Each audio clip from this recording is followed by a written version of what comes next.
Hello, Bonjour. bienvenue à tous. Bonjour tout le monde. Est-ce que vous nous entendez bien?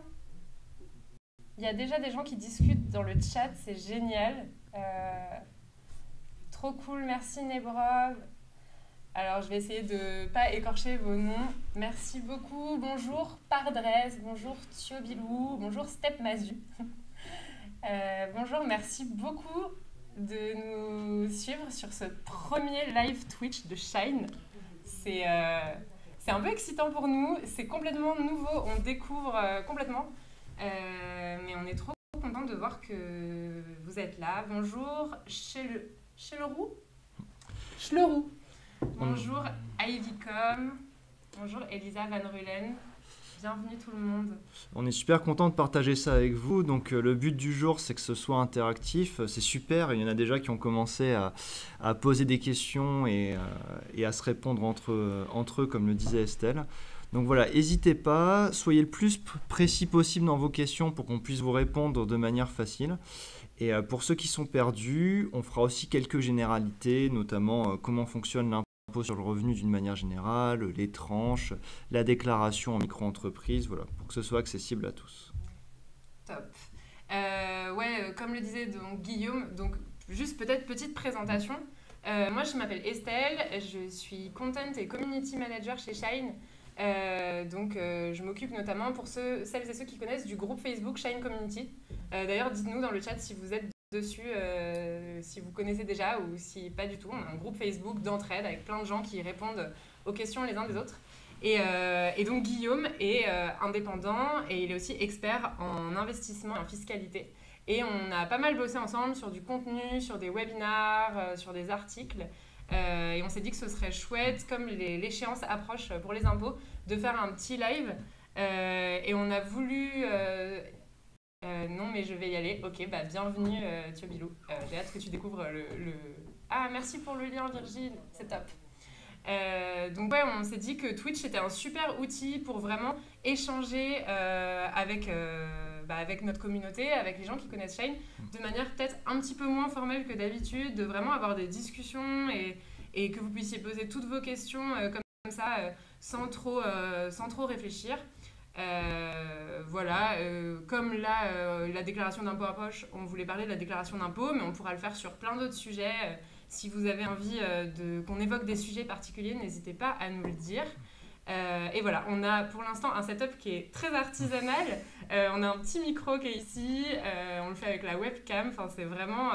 on débute tout juste, donc soyez indulgents avec nous et n'hésitez pas, si vous avez des conseils pour qu'on s'améliore, à nous le dire.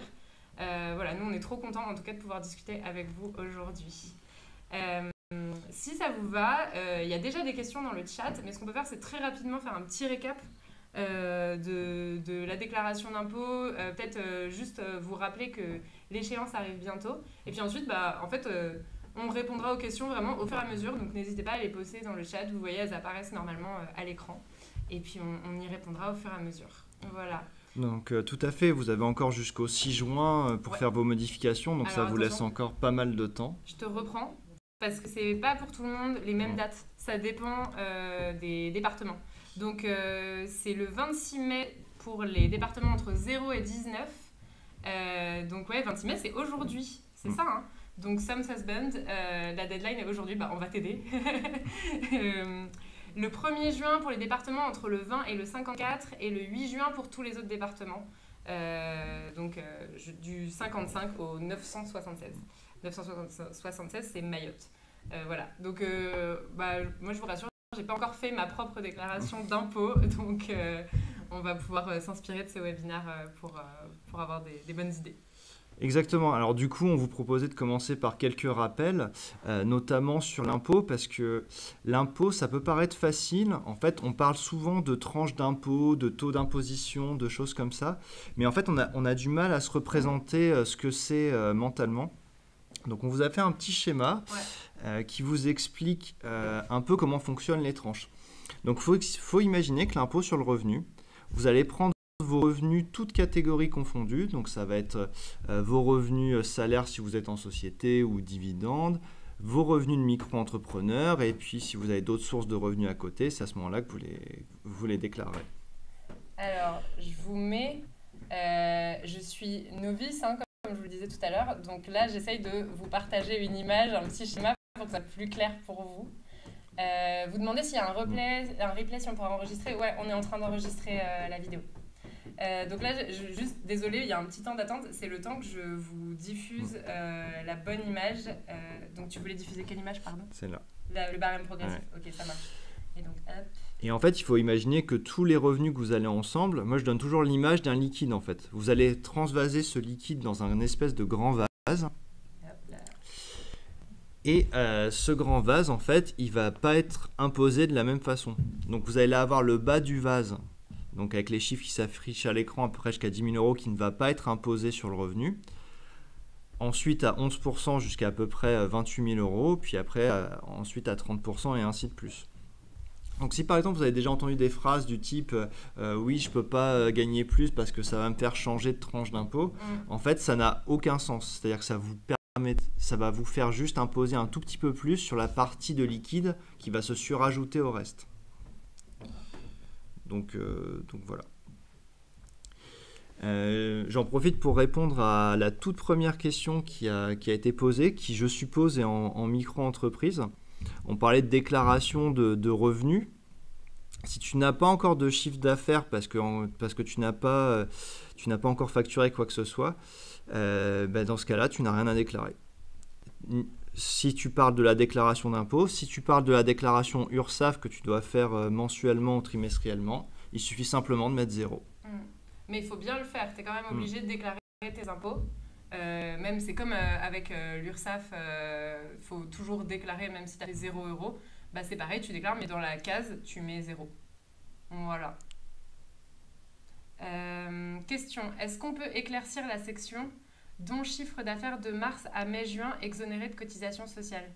Moi, j'ai la réponse, je ne sais pas si toi... Vas-y.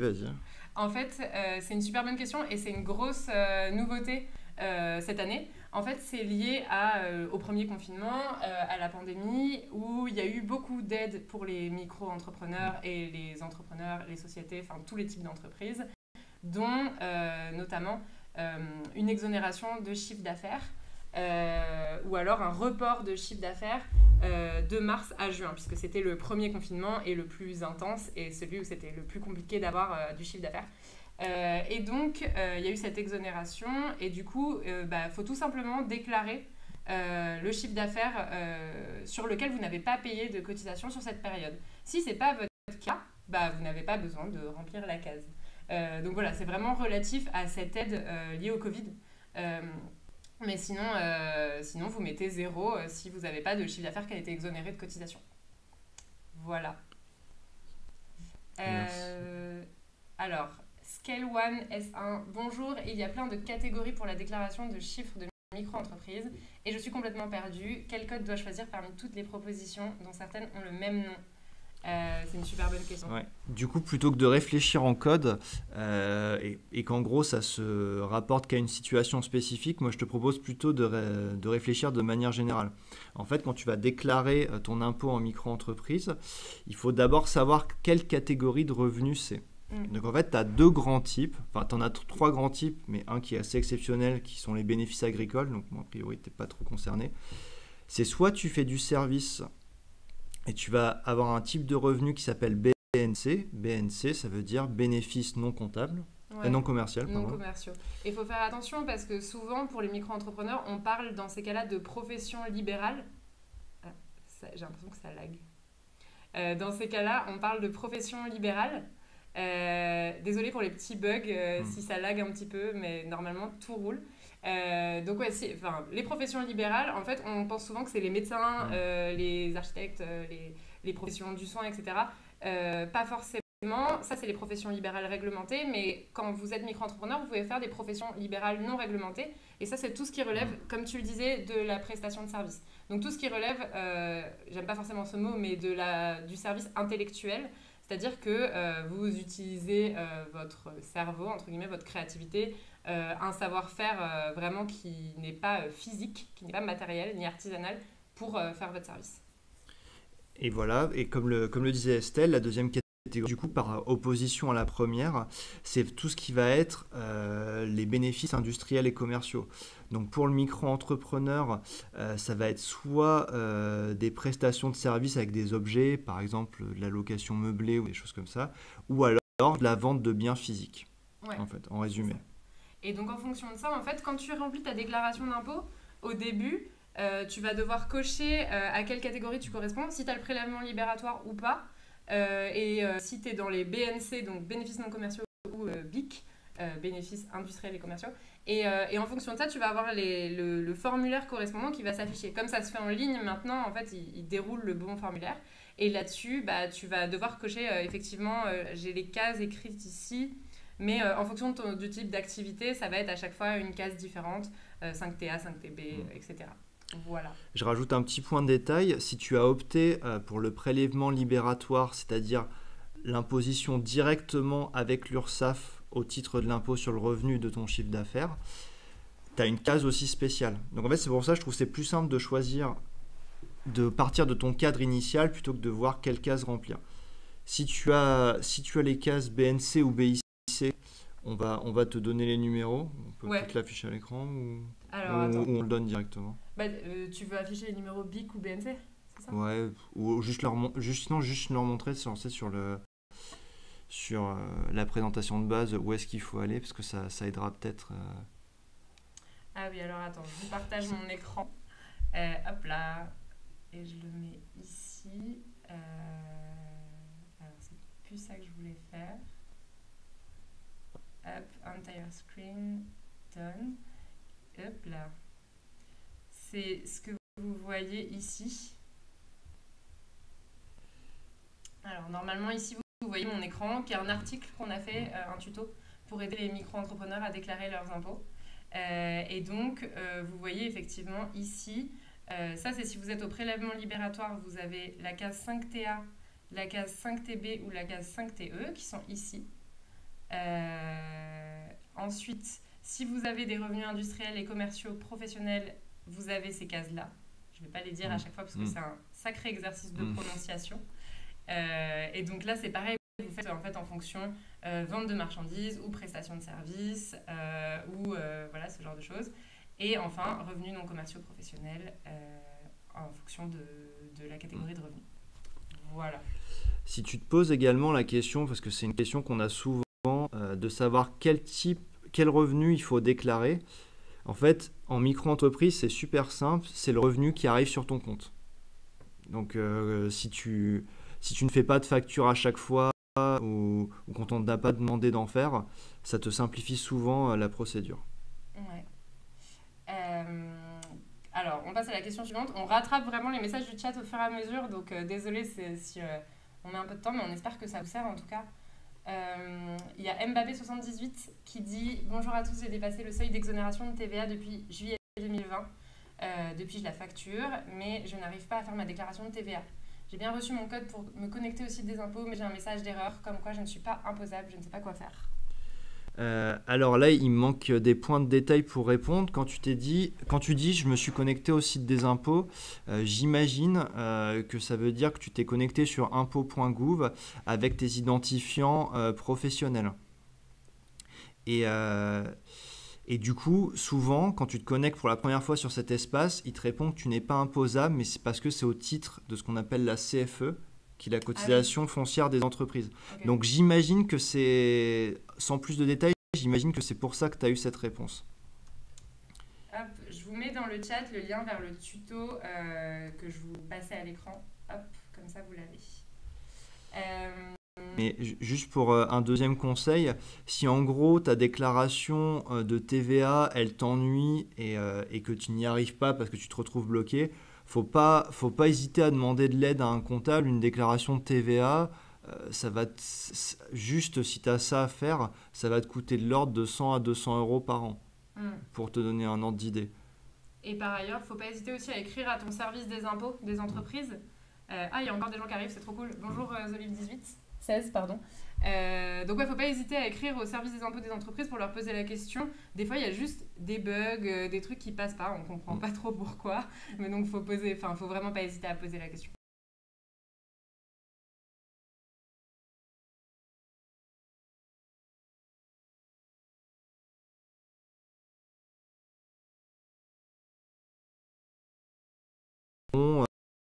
sont spécialement pour ça, notamment pendant cette période de déclaration.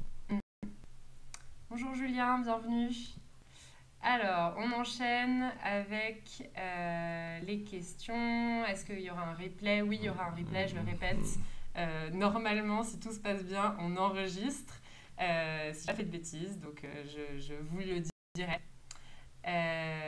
Une autre question. J'exerce pas mal d'activités et je suis un peu perdue quant à comment déclarer quoi.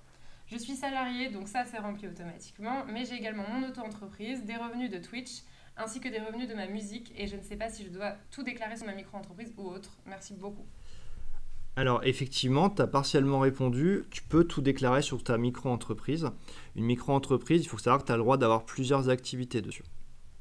Donc là, la musique, par exemple, c'est un revenu BNC souvent. Le reste, t'as pas trop précisé.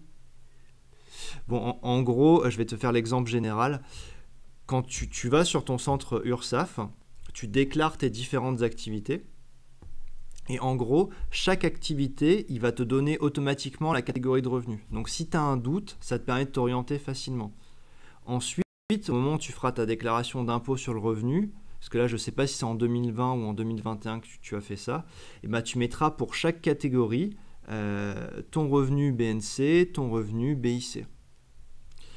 Donc en fait, tu peux tout faire sur la micro-entreprise et moi, au passage, je t'encourage vachement parce que c'est plus simple et souvent, c'est beaucoup moins imposé que créer une structure dédiée. Attention, cependant, il y a certaines activités qui relèvent vraiment des activités d'artistes qui ne peuvent pas trop passer sur la micro-entreprise. Donc les revenus de ta musique, je pense que c'est un peu touchy parce que tu es un artiste, c'est en musique d'artiste, donc il faut que tu te renseignes peut-être pour voir si ça, il faut que tu le fasses sous le statut artiste-auteur ou pas. Et vous êtes formidable, merci énormément. C'est toi qui es formidable, merci beaucoup. Alors, une question qui est un peu en dehors du sujet de déclaration d'impôt, mais je vais y répondre quand même très rapidement.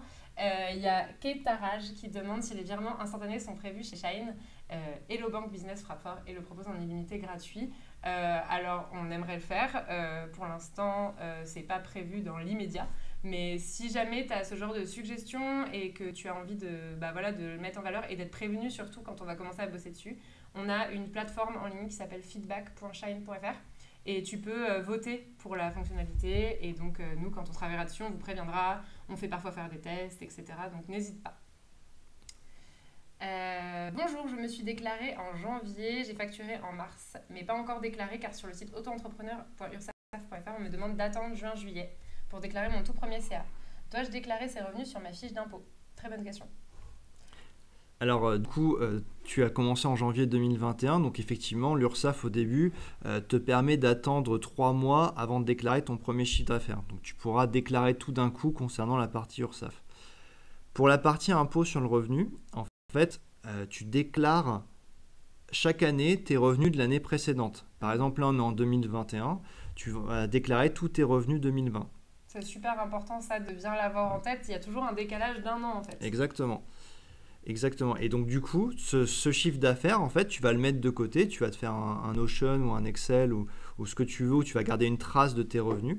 Et en fait, tu le déclareras en 2022 au titre de tes revenus 2021. Donc en gros, cette déclaration de chiffre d'affaires pour ton impôt sur le revenu, tu le feras l'année prochaine. Alors, je rattrape du coup les messages vous disent qu'il n'y a pas de bug, c'est trop bien, on est content. Il y a Saint-Loup-des-Vignes, c'est un très joli nom, qui dit « Doit-on déclarer le montant total du CA réalisé pendant l'année 2020 sans abattement ?» Super bonne question. Je peux peut-être répondre rapidement, parce que là, pour le coup, je connais cette réponse par cœur. Oui, c'est toujours une question que les gens se posent, c'est normal de se la poser, on passe tous par là. Tu déclares juste ton chiffre d'affaires encaissé sans abattement. Et c'est ensuite l'administration, donc les impôts, qui vont appliquer l'abattement. Donc pour ceux qui ne savent pas ce que c'est qu'un abattement, vous déclarez votre chiffre d'affaires en tant que micro-entrepreneur et l'administration derrière, elle va enlever un pourcentage de ce chiffre d'affaires qui varie en fonction de votre activité. Et en fait, ce pourcentage, il est censé un peu représenter vos frais professionnels et faire une espèce de substitut de bénéfices, de revenus. Et donc, vous déclarez juste votre chiffre d'affaires encaissé, ce que vous avez reçu sur votre compte, Et l'administration applique cet abattement et ensuite vous avez votre revenu imposable. Par exemple, on va te prendre un exemple. Tu déclares 100 avec une activité de service, donc qui va être un revenu BNC. Et bah, du coup, l'abattement il va se faire automatiquement et tu ne seras imposé que sur 66 euros. Parce qu'il y a 34% d'abattement. Alors, Romaric qui dit vraiment génial cette aide. Bah, trop chouette, si ça vous aide, on est très content. Ouais, super. Alors, Wildo GSM, WeDog, pardon, désolé d'écorcher vos pseudos à chaque fois, c'est terrible. J'ai eu 2 sources de revenus l'année dernière, les allocations chômage et ensuite les revenus de ma micro-entreprise. Comment déclarer les deux? Est-ce que normalement les allocations ont déjà été prélevées à la source? Alors, normalement, oui, tes allocations ont déjà été prélevées à la source. Quand tu vas ouvrir ton espace personnel sur impôts.gouv, tu vas voir qu'il y aura certains chiffres qui ont déjà été pré-remplis. Et normalement, tes allocations chômage, qui sont des aides au retour à l'emploi, ont déjà été remplies.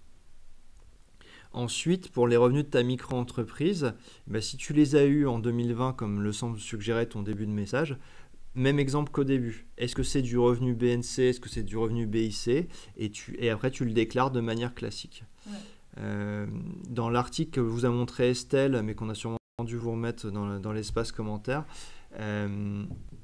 vous avez tout ce qu'il faut, les cases où cocher, si tu es perdu, comme ça tu as le plan à suivre et tu te prends pas la tête.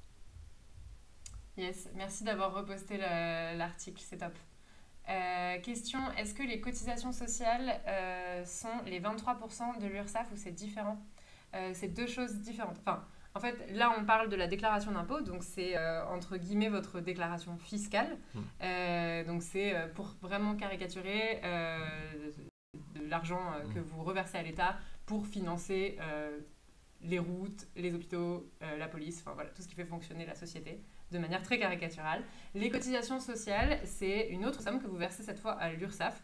Et cette somme, elle va servir à financer votre propre protection sociale. C'est ce qui vous permet d'aller chez le médecin et de vous faire ensuite rembourser, ou pareil pour les médicaments, etc. Donc voilà la différence. Donc vous payez effectivement environ, en profession libérale non réglementée, environ 22-23% de cotisations sociales à l'URSSAF, tous les mois ou tous les trimestres. Et ensuite, vous payez également un impôt sur votre revenu. Donc, c'est 2 choses différentes. D'ailleurs, il y a beaucoup de questions de micro-entrepreneurs. J'ai oublié de vous poser la question au début, mais on serait intéressé de savoir quelle est votre forme d'entreprise. Est-ce que vous êtes en micro-entreprise? Est-ce que vous êtes en société? Quel type de société, etc. N'hésitez pas à nous dire dans le chat, ça nous intéresse beaucoup, parce que ça nous aide aussi à savoir qui vous êtes et comment on peut mieux répondre aux questions que vous posez. Oui, tout à fait, n'hésitez pas. Vraiment, on est là pour vous. Donc, même si vous avez des questions un peu bizarres, vraiment, c'est le moment, quoi. Ouais, plein de micro-entrepreneurs, EIRL aussi. Micro. Ok, micro encore. Super. Question suivante.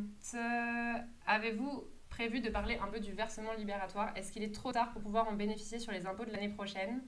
Est-ce qu'il y a un seuil de CA à ne pas avoir dépassé sur N-1 ou N-2? Alors oui, alors le versement libératoire, c'est intéressant d'en parler maintenant. En fait, ce qu'il faut bien que vous compreniez, ça va être le moment de faire un petit rappel, c'est que la micro-entreprise, moi je dis qu'elle est imposée ce qu'on appelle en parallèle. C'est-à-dire que vous avez un chiffre d'affaires, admettons on va prendre 10 000 euros pour l'exemple, et bien sur ces 10 000 euros, vous allez avoir un pourcentage d'URSSAF, donc qui va être les 22-23%, donc ça va être à peu près 2 200 euros, et en même temps, ces 10 000 euros, ils vont être imposables au titre de l'impôt sur le revenu. Donc vous vous souvenez l'exemple d'avant avec les abattements, vous déclarez les 10 000, l'abattement il se fait automatiquement, et avec le petit liquide dans le vase du départ, vous mettez dedans et ça va être imposé au fur et à mesure. Et donc le versement libératoire, qu'est-ce que c'est? C'est en fait, au moment où vous déclarez l'URSSAF, on vous offre la possibilité de déclarer directement votre impôt sur le revenu. Et comme en fait l'État n'a aucun moyen de savoir à ce moment-là les autres revenus que vous avez, ils ont décidé de fixer un pourcentage. Ce pourcentage, il est de l'ordre de 1 à 2% et il va varier selon le type d'activité, mais qui vous permet directement de payer votre impôt sur le revenu. Quel est l'avantage? Premièrement, simplicité. Deuxièmement, en fait, comme ça s'appelle libératoire, c'est-à-dire que en fait, vous avez déjà été imposé dessus, donc vous ne serez pas réimposé dessus par la suite. Et troisième avantage, comme c'est sur une condition de revenu, et du coup on va en parler juste après, qui est calculée 2 années auparavant, ça peut vous permettre, si vous avez une franche augmentation de revenus, de payer moins d'impôts. Alors, je vais rentrer un peu plus dans les détails. C'est basé, par exemple là, en 2021, pour savoir si tu es éligible au versement libératoire, ils vont regarder ton revenu de référence de 2019. Qu'est-ce que c'est le revenu de référence? En gros, c'est la somme de tous les revenus que tu as déclarés en 2019. Pas seulement ceux de ta micro-entreprise, mais par exemple, je ne sais pas si tu as fait de la bourse, si tu avais un salaire, si tu avais de l'immobilier ou des choses comme ça. Pour mémoire, je ne le connais pas par cœur, mais la limite, elle est de l'ordre de 27 000 euros. En tête, je crois que j'ai 27 082, mais je ne suis pas tout à fait sûr. J'ai pas non plus le chiffre précis, mais c'est par là, ouais. On va regarder ça. Un truc important qu'on n'a pas dit au début, mais un petit disclaimer, c'est que nous, on connaît très bien la question parce qu'on a l'habitude effectivement de l'étudier pour faire du contenu pour les indépendants. Guillaume lui-même, il est indépendant, donc il connaît très bien le sujet. En revanche, on n'est pas expert en fiscalité, on n'est pas non plus expert comptable. Donc, effectivement, on ne peut pas vous donner... nos conseils sont à prendre avec des pincettes. On fait en sorte qu'ils soient les plus fiables possibles. On connaît très très bien la manière dont ça fonctionne, etc. Mais n'hésitez pas à écrire à vos SIE, à consulter des experts comptables, surtout sur des questions où vous risquez de payer plus d'impôts ou moins d'impôts. On ne veut surtout pas vous donner des conseils qui vous mettraient dans des situations délicates. Donc sur ce genre de sujet, n'hésitez pas à consulter des experts dont c'est vraiment le métier et qui pourront vous aider vraiment sur votre fiscalité. Et puis si on est perdu, ça vaut toujours le coup de demander un avis, même si vous ne passez pas par le comptable ou par un autre professionnel, ça vous permet aussi de vous forger une opinion. Et ça, c'est hyper intéressant dans ce domaine. Toujours avoir l'esprit critique. Ouais, carrément. Toujours avoir l'esprit critique et ne pas forcément conjuguer plusieurs sources, etc. Super important. Et du coup, j'en profite pour répondre à la question juste d'après qui concernait aussi le prélèvement libératoire de l'impôt sur le revenu. À partir de combien c'est intéressant? Moi, je te répondrai tout le temps. Tout le temps parce que, en fait, si ton activité, elle va au moins se maintenir, voire idéalement progresser. Et en fait, comme tu vas avoir des revenus qui vont augmenter, c'est toujours intéressant d'être prélevé sur un faible pourcentage parce que 1 à 2% du chiffre d'affaires, c'est toujours moins méchant que ta tranche d'imposition sur les revenus que tu vas ajouter à ta micro-entreprise. Alors, je mets juste un petit bémol. Il y a une situation où ça peut ne pas être intéressant si ce n'était pas imposable. Si tu as vraiment des revenus très très faibles, effectivement, pour le coup, vaut mieux pas. Parce que en fait, si tu n'es pas imposable, tu payes 0% d'impôt avec ce fameux barème progressif, etc. Et là, du coup, comme c'est un pourcentage fixe, si tu n'es pas imposable, tu payes quand même de 1 à 2,2%. Donc, bien vérifier ça. Mais effectivement, à partir du moment où tu dépasses le seuil, où tu passes imposable, là, ça peut être intéressant, effectivement. Et je t'ai retrouvé le chiffre que je t'ai annoncé, les 27 082, c'était pour les revenus de 2017, donc en 2019. Enfin, pour l'impôt 2019. L'État, il n'a pas encore publié pour 2021, donc c'est un chiffre qui est remis à jour régulièrement, mais tu peux garder cet ordre d'idée. Et je vois qu'il y a la question effectivement de Saint-Loup-des-Vignes, mais que j'avais déjà vue. À quel moment peut-on changer pour opter pour le prélèvement libératoire? Alors déjà, quand vous créez votre entreprise, vous avez 3 mois pour le demander. Et ensuite, je ne veux pas dire de bêtises, mais je crois que vous pouvez le faire toute l'année. À part peut-être vraiment en fin d'année, genre les 3 derniers mois de l'année, je sais pas, je crois que ça fonctionne plus, pour l'année suivante. Vous faites la demande, ça ne change pas direct, c'est pour l'année suivante, puisque comme on le disait, il y a un décalage d'1 an dans l'imposition. C'est ça? Ouais, je vous ai trouvé la date, donc tout à fait, il faut le faire, la demande avant le 1er septembre. C'est ça, et donc 3 mois avant le dernier trimestre, pardon. Et du coup, si tu as un doute, et si tu ne sais pas comment faire, la demande, elle se fait sur ton portail auto-entrepreneur de l'URSSAF. Tu verras, c'est assez facile et le formulaire est envoyé par voie digitale. Alors, on change un peu de sujet. En tant que créatif, artiste, musicien, graphiste, illustrateur, vous considérez ça comme une activité libérale ou non? Ça pourrait en aider certains à avoir quelques infos là-dessus. Alors une question pas évidente parce que comme le disait Estelle tout à l'heure, moi j'ai eu plusieurs cas de gens que j'ai accompagnés qui se trouvaient être artistes et en fait qui étaient imposés en tant que BNC, donc comme on disait au début, comme une activité libérale, alors que d'autres pas du tout avaient un statut particulier. Donc le meilleur conseil que je peux te donner, c'est si tu n'es pas sûr, en fait quand tu vas créer ta micro-entreprise, il va te faire des propositions d'activité et toi tu vas essayer de taper des mots-clés en fonction et lui il va te répondre directement ta catégorie de revenus. Si jamais tu ne trouves pas ton activité dans la sélection et que le mot-clé ne marche pas, en fait tu vas sélectionner autre activité. Moi c'est ce qui m'est arrivé personnellement. Tu vas décrire ton activité et en fait tu vas avoir un membre des impôts qui va te rappeler dans les semaines à venir. Justement parce que tu te trouves dans un cas particulier. Donc en gros ça te permettra d'avoir une réponse directement et de discuter avec quelqu'un. Je savais pas, donc merci pour cette info. Alors, bonjour, hello, merci pour ce live. Nouvellement micro-entrepreneur, j'ai choisi l'impôt libératoire. Mais j'ai compris après que ce n'était pas le mieux à faire. Du coup, je paye des impôts, mais je ne gagne pas suffisamment pour être imposable techniquement. C'est ce qu'on disait effectivement tout à l'heure. Du coup, c'est trop tard, pas de remboursement possible. J'ai fait ma déclaration déjà, vu que même en déclarant chaque mois, je dois quand même faire ma déclaration annuelle. Tout à fait, du coup, je vais juste reprendre la fin de ta phrase. Donc, c'est un truc que je n'ai pas précisé. C'est pas parce que vous souscrivez au prélèvement libératoire qu'il ne faut pas le déclarer par la suite.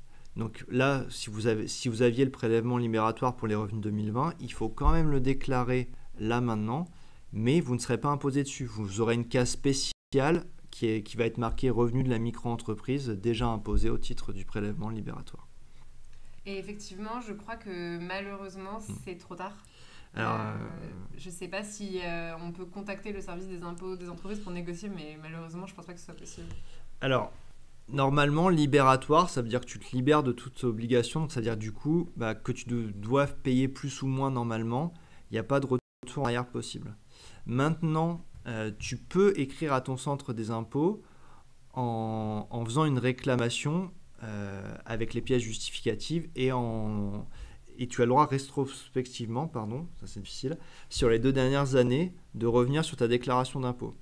Donc si toi tu considères que tu as payé trop d'impôts, tu as le droit d'écrire à ton centre et de demander une réévaluation.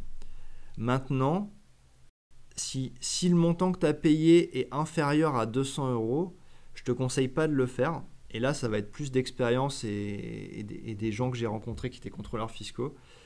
J'ai pas de seuil, mais il faut savoir qu'en moyenne, quand tu fais une réclamation, les impôts aiment pas rendre de l'argent directement. Donc, ils vont reprendre toutes tes fiches de déclaration et ils vont chercher si tu n'as pas fait une erreur. Ah ouais. Donc, je savais pas ça.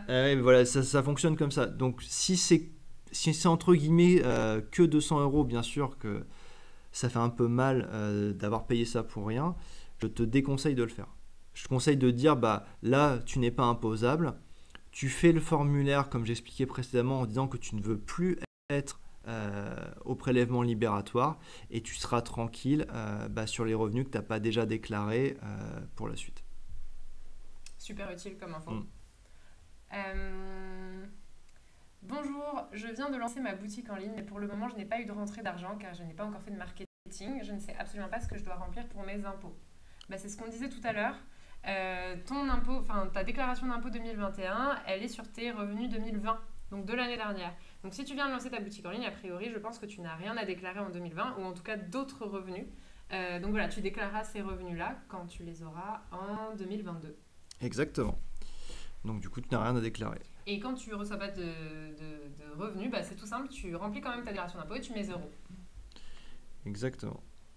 Bonjour, à quoi sert un compte impôt pro pour une micro-entreprise? Doit-on déclarer sur son compte pro ou particulier si on a les deux? Alors, je ne suis pas sûr de comprendre ta deuxième question. Je pense que ce que tu veux dire, c'est est-ce que je dois déclarer seulement l'argent qui, à la fin, est arrivé sur mon compte pro, ou est-ce que si j'ai facturé d'autres services... Non, c'est pas ça. C'est le compte, particulier ou professionnel impôt.gouv, je pense. Ah oui. Et donc ça, très bonne question, parce que ça peut être un peu, on peut confondre un peu. Ton compte particulier, c'est pour tes revenus que tu reçois en tant que personne, et tes impôts que tu payes en tant que personne. Donc les impôts, c'est sur le compte particulier, sauf si tu as une société et que tu as l'impôt sur les sociétés. Et le compte pro, il sert pour payer des taxes vraiment très spécifiques aux professionnels, donc par exemple la TVA ou la CFE. Voilà, donc tu n'as pas toujours besoin de te créer un compte pro impôt.gouv tout de suite, mais ça doit venir au bout de la 2e année, par exemple, pour payer la CFE en fin d'année. Bah, merci Estelle, parce que j'avais pas du tout compris. Bah, au compte, effectivement, c'est pas... Enfin, j'espère que j'ai bien compris. N'hésite pas à nous redire. Ouais, c'est bon. Trop cool. C'est quoi l'histoire de 22% de cotisation sociale et 2,2% d'impôt sur le revenu dans le cadre BNC? Je ne comprends pas à quoi correspond ce 2,2%. Eh ben, c'est le prélèvement libératoire dont on parlait précédemment. C'est-à-dire qu'en fait, au lieu de faire le schéma classique, tu déclares un chiffre d'affaires, tu as ton abattement et ensuite imposé à l'impôt sur le revenu, il te propose d'emblée un pourcentage qui, dans le cadre du BNC, est 2,2%, sur lequel ils vont considérer que ça va correspondre à ton impôt sur le revenu. Donc ça, en fait, c'est un choix, en fait. Est-ce que tu as choisi en amont le prélèvement libératoire, et auquel cas, bah, quand tu vas déclarer ton chiffre, ça va se faire automatiquement. Et si tu ne l'as pas choisi, bah, en fait, tu n'es pas concerné. Exactement. Bon, vous êtes toujours aussi nombreux, il y a trop Ouais, de c'est trop questions, cool, donc hein. c'est trop bien.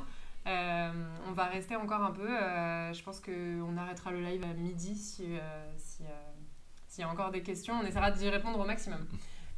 Bonjour, pour le RIB que l'on choisit pour payer ses impôts, faut-il utiliser notre compte Shine ou peut-on utiliser son compte perso si on est micro-entrepreneur? C'est une question de Élise Miaou. Bah, tu payes avec ce que tu veux. Moi, d'un point de vue personnel, ça c'est des petits conseils que j'applique personnellement et qui te facilitent la vie.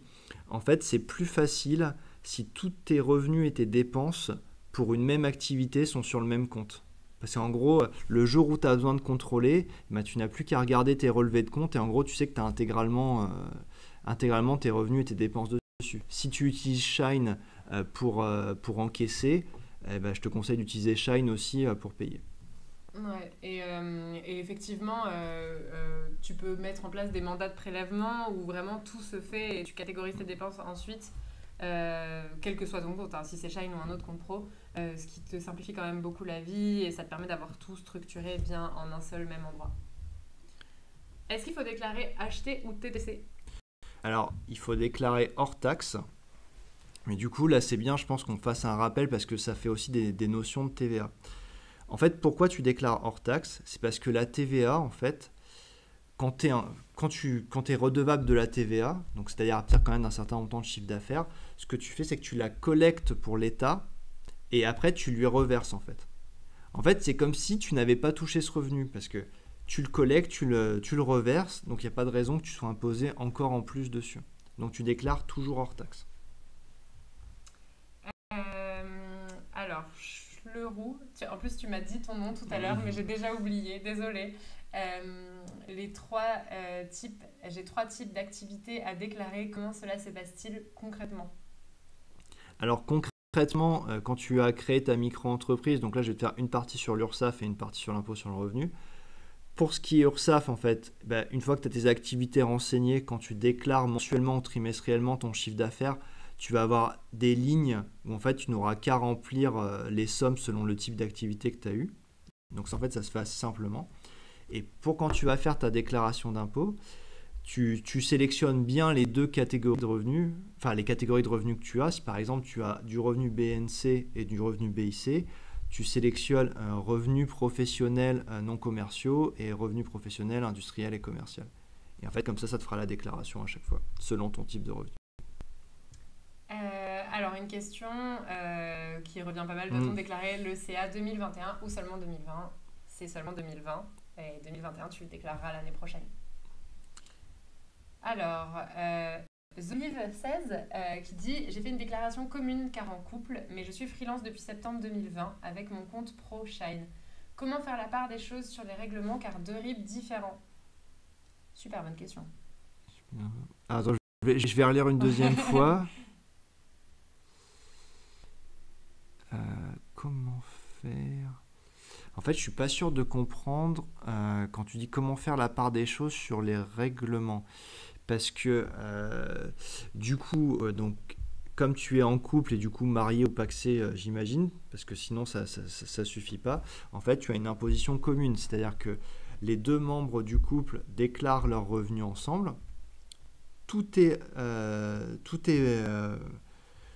divisé par deux. Non, mais c'est trop violent comme rappel. En fait, je vais refaire, ça sera plus simple. En fait, ce qu'on fait, c'est que vous déclarez vos revenus ensemble. Après, ils vont te diviser par le nombre de parts de ton foyer. C'est-à-dire que donc, toi, du coup, ça va être 2 personnes, une pour chaque personne qui cotise. Ils vont te calculer l'impôt sur le revenu et ensuite, ils vont le remultiplier par 2 à la fin parce que c'est ton nombre de parts. Donc, c'est ce qu'on appelle le quotient familial. Je ne sais pas si tu en avais entendu parler. Du coup, maintenant, pour répondre à ta question, comment savoir quel impôt est dû par toi au titre de ta micro-entreprise, sachant que ça a été divisé par 2, puis multiplié par 2 ensuite, en fait, c'est hyper dur. C'est hyper dur. Moi, je te conseille de faire des simulations comme si tu avais été imposé toute seule, pardon, et ensuite faire la différence avec ce que vous avez payé à 2.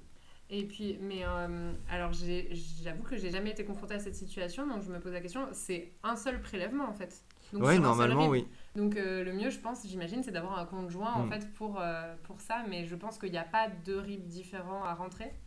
En tout cas, je crois pas. Merci pour cette question parce que du coup, elle nous interroge aussi. Alors, est-ce qu'on déclare les CESU, C-E-S-U? Est-ce que tu sais ce que c'est? Chèque emploi service universel. Ouais. Je crois que j'avais déjà eu une question sur le sujet et j'avoue ne pas du tout savoir, désolée. Donc, j'imagine, parce que tu es censé déclarer tous tes revenus. Après, est-ce que ça rentre dans les revenus indépendants ou pas? Je sais pas du tout. En fait, surtout, ça dépend du sens de ta question. C'est est-ce que toi, en tant que société, tu donnes à tes employés ou à toi des chèques CESU et comment tu les déclares? Ou alors, est-ce que tu veux dire, j'ai une micro-entreprise, on m'a donné des CESU, ça m'a servi de revenu et comment je les déclare? Si c'est la deuxième option, en fait, tu déclares classiquement comme tout type de revenu. Si c'est la première, honnêtement, je ne sais pas du tout. Alors, on a Scale One S1 qui nous a donné plein de conseils pour qu'on s'améliore sur Twitch. Donc, merci beaucoup. On va étudier tout ça et on va charbonner pour faire des lives de meilleure qualité à chaque fois. Merci beaucoup. Merci beaucoup. Question. Est-ce qu'il faut sélectionner la section données complémentaires de la déclaration de revenus des indépendants? Alors là, je sèche un peu.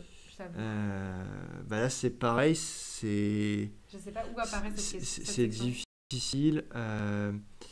Je vais regarder. Laisse-moi un petit instant. Je pense que ce que tu veux dire, c'est au cours de ta déclaration d'impôt. J'imagine que c'est ça.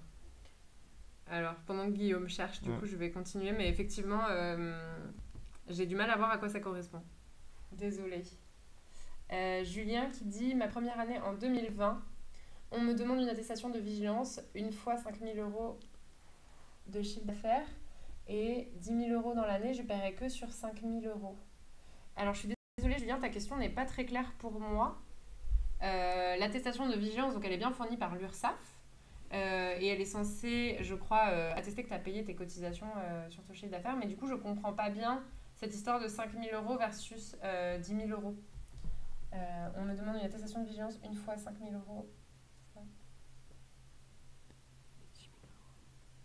On ne comprend pas bien, désolé, la question.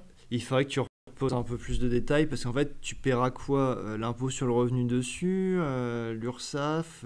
En fait, c'est pas très clair parce que notamment, quand on donne une attestation, c'est ce que tu as déjà déclaré. Donc, par définition, tu as déjà payé au moins l'URSSAF et l'impôt l'année prochaine. Tu n'as pas besoin de payer en plus. Donc, pareil, je comprends pas la question. Il y a Tanguy qui a précisé, qui dit c'est la première étape, sélectionnez ci-dessous les rubriques que vous souhaitez faire apparaître. Alors, je pense, si je ne me trompe pas, que c'est l'endroit où tu vas cocher les cases qui vont te permettre d'accéder aux différents formulaires pour avoir plus de détails. Mais donc, effectivement, il y a une étape où tu vas pouvoir renseigner si effectivement tu as des revenus d'indépendants et donc BIC, BNC, prélèvement libératoire, si tu as un compte étranger, tout ce genre de choses. Et donc ça, tu coches que les cases, je pense, qui correspondent à ta situation. Parce que du coup, normalement, quand tu coches les cases de revenus, tu as le choix entre revenus industriels et commerciaux professionnels et revenus non commerciaux professionnels. Donc moi, c'est pareil, cette histoire de revenus complémentaires, je vois pas trop. J'essaie de rouvrir les feuilles et de regarder. On est vraiment en investigation. Mais même là-dessus, il n'y a pas de case revenus complémentaires. Donc pareil, soit précise ta question, soit il y a un élément qu'on a raté, soit il nous manque un élément. Donc, Ouais, désolée de ne pas pouvoir te répondre de manière plus précise. Il y a encore plein de gens qui arrivent nouveaux, donc bienvenue. On continue sur les questions, donc on les prend vraiment au fur et à mesure comme elles ont été posées chronologiquement. Il reste 10 minutes, donc on va essayer d'accélérer un peu pour pouvoir prendre un maximum de questions. Il y a Inès Kerma qui demande comment avoir une idée du montant que l'on va devoir payer à l'avance pour pouvoir mettre de l'argent de côté pour payer nos impôts. Très bonne question. C'est pas évident parce que ça dépend de ta situation personnelle, de tes autres types de revenus et du type d'activité que tu fais. Maintenant, si tu as une espèce d'ordre de grandeur pour les impôts et l'URSSAF, moi je dis souvent de mettre 30 à 35% de côté. Ça me paraît être un chiffre tout à fait raisonnable et ça te permet souvent d'englober les deux. Alors, il y a Skonka qui vient d'arriver qui dit « Je suis en retard, est-ce que vous avez déjà diffusé un lien sur les échéances pour la déclaration de revenus ?» Je te le remets dans le chat. C'est notre tuto. Alors, il est plutôt destiné aux micro-entrepreneurs et il va plutôt marcher aussi pour les entrepreneurs individuels, mais tu as dedans, les dates. Alors là, micro-entreprise, donc effectivement, c'est quand on vous demandait votre forme de société ou d'entreprise. Tom FTZ qui dit « Où est-ce que je peux me procurer ma déclaration d'impôt ?» Sur ton compte particulier impôt.gouv, normalement. Cela dit, si c'est ta première déclaration, alors tu peux le remplir en formulaire papier, donc tu peux télécharger, je pense. Oui. Ou tu peux, je crois, ouvrir un compte particulier déclaration d'impôt avec ton numéro fiscal. Exactement. En fait, et si tu es très jeune et que tu n'as pas encore de revenu fiscal, normalement, quand tu crées, ils te mettent l'option « Je n'ai pas encore de revenu fiscal » et ils vont t'en attribuer un. C'est ça. Mais donc, notez que la déclaration d'impôt en papier, depuis quelques années, on ne peut quasiment plus le faire, sauf dans des situations vraiment très particulières. Il y a juste la première année où vous faites votre déclaration en papier, vous pouvez.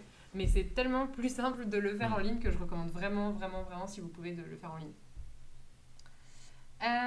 Thomas Pierre Coaching qui dit « Bonjour, j'ai créé ma micro-entreprise avec un début de déclaration d'activité ce 12 mai. Je n'ai toujours pas reçu mon numéro de sirène. Suis-je concernée par cette déclaration concernant les impôts ?» Comme on l'a dit plein de fois, la déclaration d'impôt que vous faites cette année en 2021, elle ne concerne que vos revenus 2020.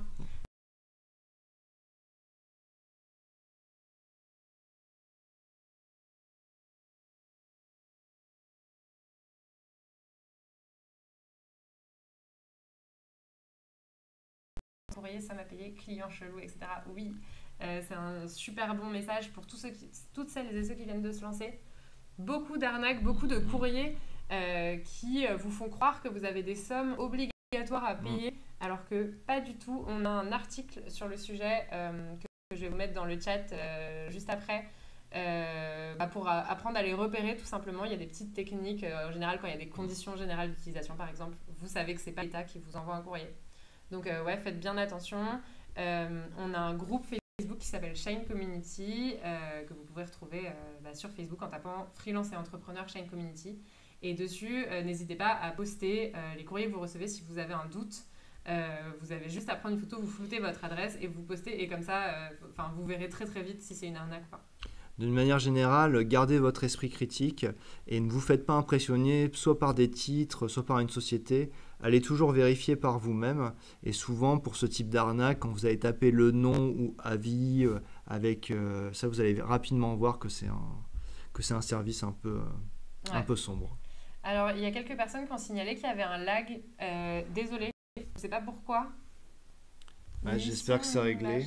Est-ce que c'est réglé ou est-ce que vous ne nous voyez plus du tout? Et d'un coup, vous êtes 127, je ne sais pas pourquoi. En tout cas, nous, on continue à avoir vos questions. Donc, il y a eu un petit lag, mais c'est bon. Ok, super. Désolé.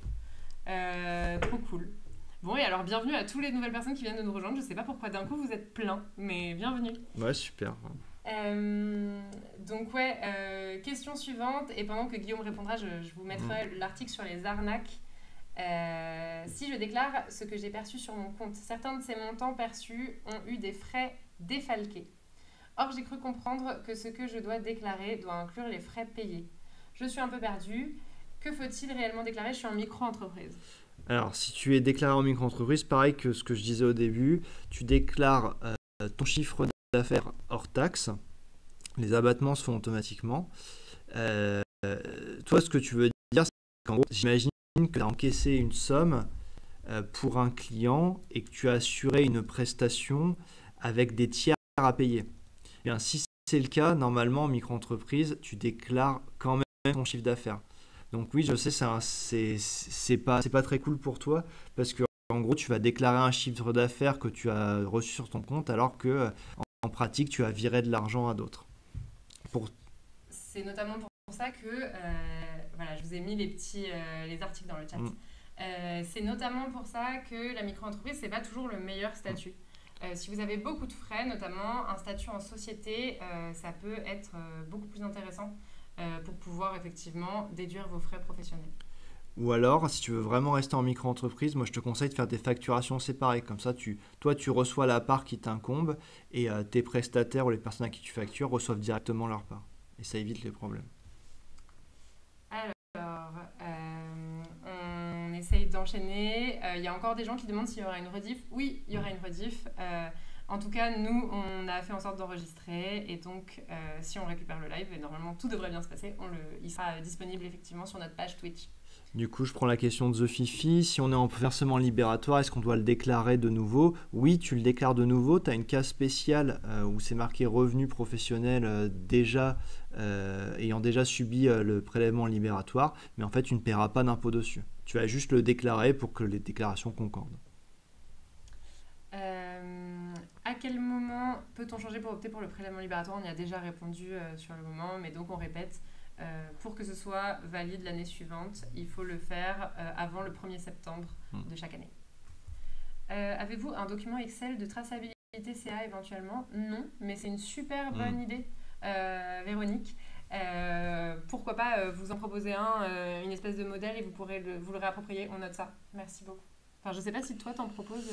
Non, moi j'en propose pas, mais souvent, moi je conseille aux gens de faire un Notion ou un Excel vraiment sans prise de tête avec une formule de calcul à la fin de la colonne. Mais oui, on pourrait éventuellement faire une. C'est une bonne proposition. Alors, il y a Nebrob qui dit: je me suis fait radier par erreur de l'URSSAF en janvier 2021. Je ne peux plus déclarer mes revenus. Depuis janvier, j'ai demandé à ce qu'ils annulent cette radiation, mais ça n'avance pas. Savez-vous comment je peux faire avancer les choses? Depuis janvier, je ne peux pas déclarer, ça commence à faire beaucoup. Effectivement, c'est pas une situation facile. J'ai pas trop de... si tu as déjà signalé le problème à l'URSSAF, je vois pas comment tu peux faire plus. Et je suis vraiment désolée que ça t'arrive parce que ça pose plein de questions et plein de problèmes, quoi. Alors déjà, si tu t'es fait radier, c'est en gros, est-ce qu'ils t'ont supprimé ton espace micro-entrepreneur et s'il y a une raison, est-ce que tu peux régler la raison? Et si ça suffit pas, est-ce que tu pourrais pas tenter de rouvrir une micro-entreprise en fait? Et en fait, si tu fais ça, tu pourras redéclarer tout ton chiffre d'affaires à ta prochaine échéance, qui sera du coup dans 3 mois, mais au moins ça te permettra de te mettre en régularité, quoi. Ouais. Sinon, attends que les services de l'État réouvrent à partir du 30 juin, parce que là actuellement tu peux pas te déplacer sur place à cause du Covid, et essayer de trouver quelqu'un qui permet de faire la procédure en direct, quoi. Je vois pas trop quoi te conseiller de plus. Je suis désolé pour toi en tout cas. Ouais, c'est pas marrant. Ouais, il y a quelqu'un qui a dit aussi dans le chat, un médiateur peut aider. Donc j'avoue, ça peut être une solution. N'hésite pas à regarder de ce côté-là. Ça fait déjà 1 heure on est avec vous, donc on va peut-être rester encore 10 minutes. Ouais, on va faire un petit rab. Donc si on voit des questions auxquelles on a déjà répondu, désolé, mais on les zappera pour répondre à un maximum de questions différentes. Alors,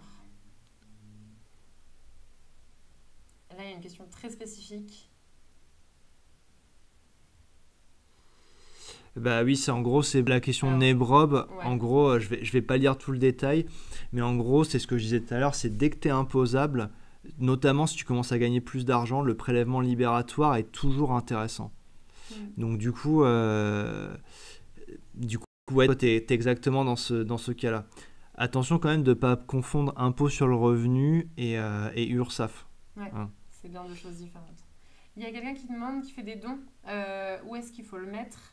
Ça c'est pas, tu le déclares à un moment, tu as une case à cocher dans comment ça s'appelle? Ça s'appelle don, je crois. Ouais, don. Je crois que quand quand tu es sur le menu déclaration de revenus où tu dois cocher tes différents types, tu as une colonne qui s'appelle charge et en gros tu as une autre qui s'appelle réduction et crédit d'impôt. Et en gros c'est la deuxième ligne. C'est ça. Je suis... Alors, pardon, quand on a des dépenses, on déclare la somme après dépenses ou seulement les revenus. Ça dépend de ton statut. Si tu es en micro-entreprise, tu déclares seulement ton chiffre d'affaires. Si tu as une société, tu déduis tes dépenses pro, tes frais pro, et pour donner ton bénéfice. Je suis micro-entrepreneur. Peut-on chez vous, donc chez Shine, faire un changement de statut comme EURL ou SASU? Alors oui, mais en fait tu ne pourras pas changer directement, il va falloir que tu fermes ta micro-entreprise et ensuite tu pourras, avec Shine Start, on a une offre spéciale pour ça, créer ta société. Alors, qu'est-ce qu'un mandat de prélèvement? C'est un document qui émane de ta banque que tu renseignes auprès des impôts ou de tout autre service et qui permet de valider que tous les mois, ce service va te prélever. Ça se fait beaucoup sur les services B2B, donc pour les professionnels. Et donc, tous les mois, tu vas être prélevé sur ton compte. Il y a la question de Step Madu. En parlant de TVA, tu as facturé un client au Luxembourg, on t'a demandé un numéro que tu as dû demander aux impôts. Et ben alors du coup, si tu l'as demandé, quand tu commences en micro-entreprise, t'es ce qu'on appelle en franchise de TVA. C'est-à-dire que tu ne collectes pas ni ne payes pas de TVA. Si tu l'as demandé, par exemple, tu peux le faire aussi dans d'autres contextes, mais normalement, si tu l'as demandé, c'est que tu es censé la collecter maintenant. Donc du coup, tu es redevable de la TVA. Si jamais tu es en dessous du seuil de TVA, écris aux impôts en disant que tu es en dessous des seuils et qu'en fait, c'était une erreur. Moi, c'est le meilleur conseil que je peux te donner là-dessus.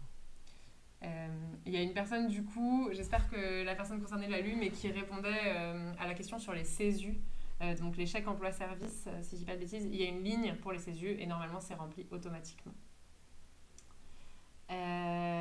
Funky Mama 95 qui dit bonjour, comment peut-on déduire le capital investi dans mon EURL s'il vous plaît? Alors du coup ça dépend de ce que tu appelles capital. Si en fait tu as donné de l'argent à ton entreprise, ça veut dire qu'en fait tu as fait ce qu'on appelle une avance en compte courant.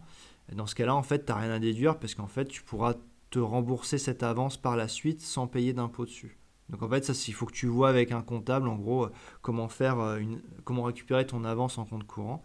Si tu veux dire maintenant que tu as donné des objets, par exemple, je sais pas, un ordinateur, du mobilier ou des choses comme ça, et bien dans ce cas-là, en fait, les dépenses sont déduites par la société. On est ce qu'on appelle amorti. Donc c'est-à-dire qu'en fait, tu mets ton bien dans ton bilan et en gros, il y a un pourcentage chaque année qui est déduit et ce pourcentage en fait il est spécifique à chaque objet. Par exemple pour un ordi c'est 33% sur 3 ans mais il y a plein d'exemples différents. Et là auquel cas je ne sais pas ce que tu as donné donc si vois dans quel cas tu es. Soit tu es dans de l'argent soit tu es dans un objet physique et si tu as donné un objet physique parfois la société elle peut te verser un dédommagement aussi. Voilà. Ouais, et n'hésite pas à demander conseil à un comptable là-dessus, un expert comptable, ça peut toujours faire une petite séance de conseil, ça peut toujours t'aider sur ces démarches-là. Alors, ouais, la personne précise, c'est du numéraire. Et du coup, demande à ton comptable de te récupérer ton avance en compte courant. C'est le plus simple. Discutons avec lui, il le fera, ce sera plus simple.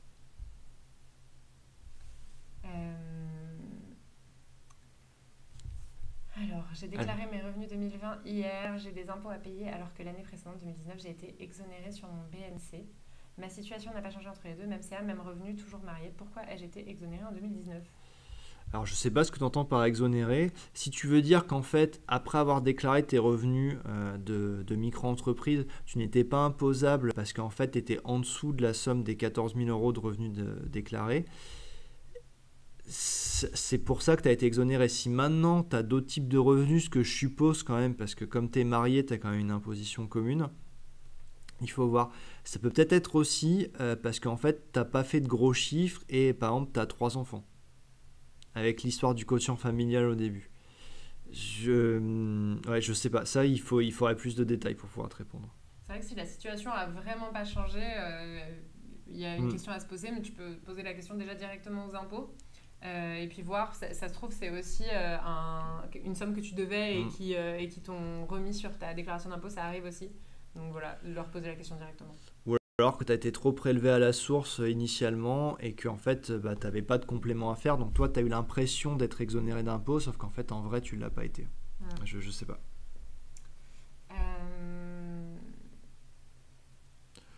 Doit-on déclarer le revenu annuel brut ou net? C'est le chiffre d'affaires. Donc, tu ne déduis pas les cotisations que tu as payées quand tu es micro-entrepreneur. Et Elisa avait répondu juste en dessous. C'est parfait. Je ne suis pas sûre d'avoir été casée dans le bon régime fiscal BIC ou BNC, mais pour les revenus 2020, j'ai déclaré BIC en suivant le régime de ma micro-entreprise.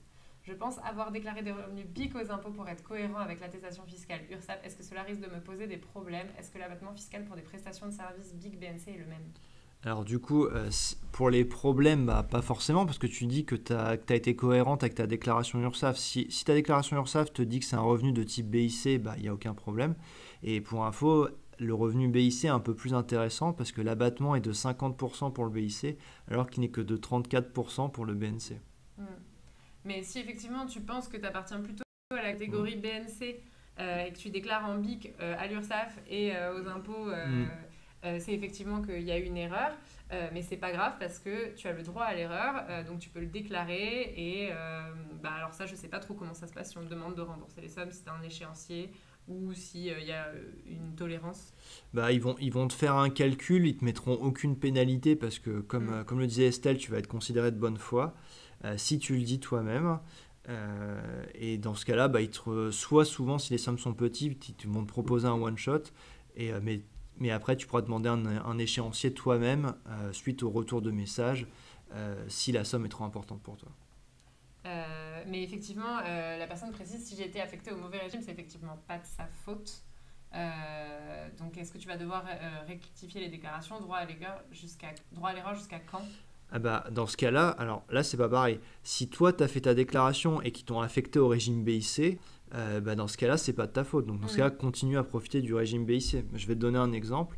J'avais 2 amis qui étaient profs de sport, même boulot, dans le même endroit, avec le même mode de déclaration. Et il y en a une a été catégorie BIC et l'autre a été revenu BNC. Ça n'a pas toujours beaucoup de sens. Ça n'a pas toujours beaucoup de sens. Ils ont fait des réclamations, ils ont dit... On n'a pas eu suite, donc si c'est eux qui t'ont mis en revenu BIC, reste en revenu BIC. Vraiment, ne te prends pas la tête. Ouais.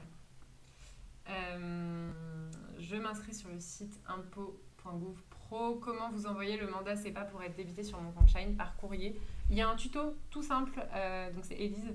Il y a un tuto tout simple dans notre FAQ. Tu tapes mandat de prélèvement et tu verras comment faire. Mais tu verras, c'est vraiment pas très compliqué. Ça se fait dans l'appli directement.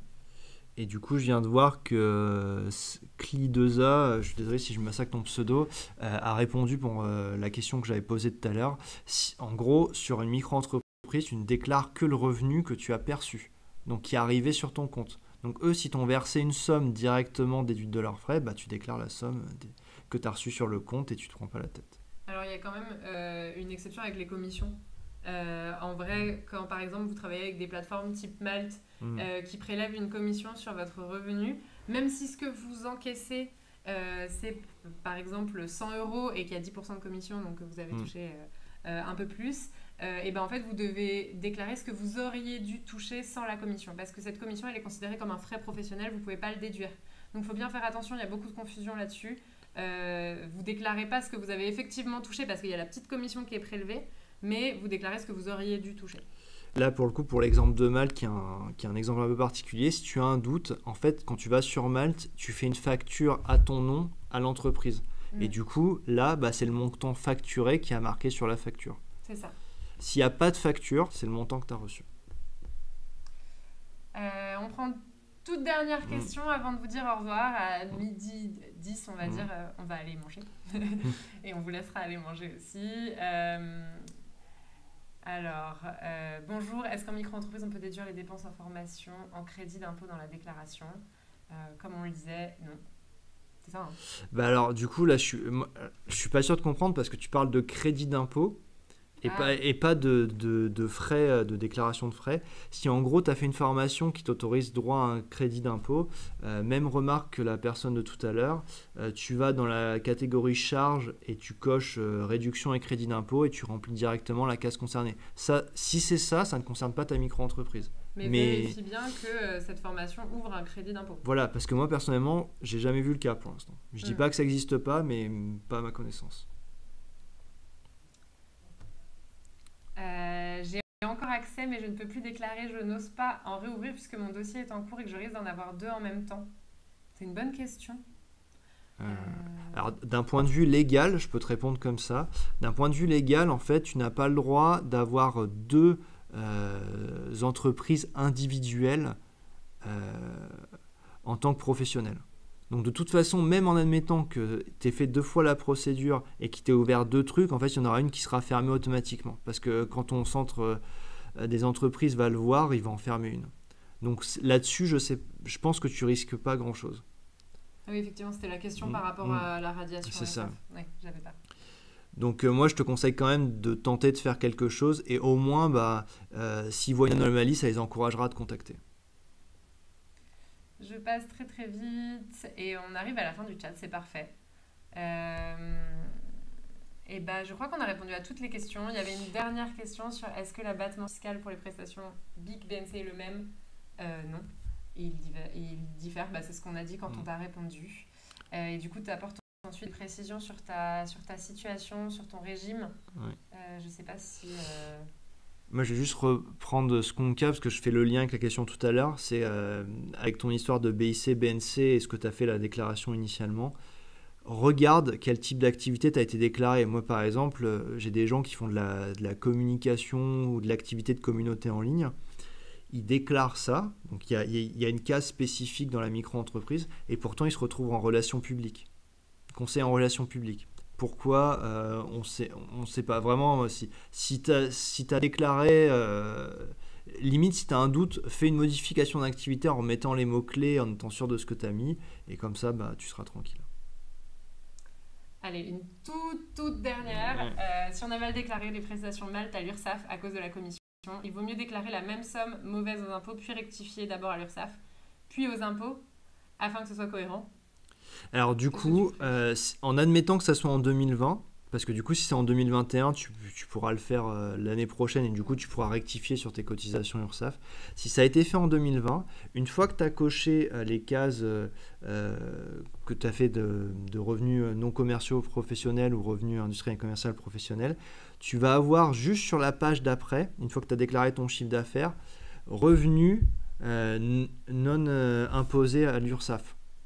Et en gros, c'est l'État qui a fait ça. Ça te permet de te rendre compte quand tu fais ta comptabilité que tu as un revenu qui n'a pas été imposé à l'URSSAF. Et en fait, en mettant dans cette case spécifique, ils vont télétransmettre à l'URSSAF que tu as oublié et donc ils te demanderont une régularisation. Et dans tous les cas, tu peux effectivement remplir correctement ta déclaration d'impôt et derrière envoyer un petit message à l'URSSAF aussi. Enfin, voilà. Il y a vraiment le droit à l'erreur, c'est un vrai truc. Comme disait Guillaume, quand on le fait de bonne foi, il n'y a pas de pénalité. Donc, ne pas hésiter à signaler les erreurs. Et c'est la fin du live. Merci à beaucoup. vous. Merci d'avoir suivi, merci d'avoir posé plein de questions, merci pour votre bienveillance quand il y a eu des petits lags, des petits problèmes de son, d'image, etc. On espère vraiment que ça vous a aidé. Dites-nous là rapidement s'il y a d'autres sujets qui vous intéressent, qu'on peut traiter sur de prochains lives. On va essayer d'en faire régulièrement. Peut-être pas la semaine prochaine, mais la semaine suivante, on va revenir. On va essayer d'en faire, si possible, toutes les semaines. Peut-être de vous montrer aussi un peu les coulisses de Shine, parler des prochaines fonctionnalités, répondre à toutes vos questions sur le fonctionnement de l'entreprise, parler aussi de vos démarches.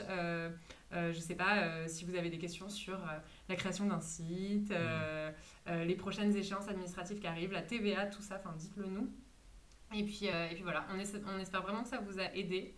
En tout cas, nous, on est très contents d'avoir passé ce moment avec vous. C'était super, merci d'avoir participé à l'expérience et merci pour vos questions. On a eu énormément de questions sur la micro-entreprise, mais très peu sur les sociétés. Donc peut-être que si ça vous intéresse, on fera peut-être un épisode plus spécifique là-dessus. Ouais, spécial société, ça pourrait être intéressant parce que c'est encore complètement autre chose s'il y a des dividendes, s'il y a l'impôt sur les sociétés. On vous dit à très bientôt. Et puis, ceux qui ne sont pas encore sur Shine Community, n'hésitez pas à nous rejoindre. Il y a le lien vers la communauté qui est sur notre profil Twitch. Mais si vous tapez aussi Shine Community dans Facebook, vous devriez tomber sur le groupe. C'est un groupe d'entraide avec plein de gens géniaux qui répondent aux questions les uns des autres. Et voilà, et c'est là qu'on annoncera aussi les prochains live Twitch. À très bientôt tout le monde, et puis bon appétit. Ciao. Bah c'est cool. Terminé.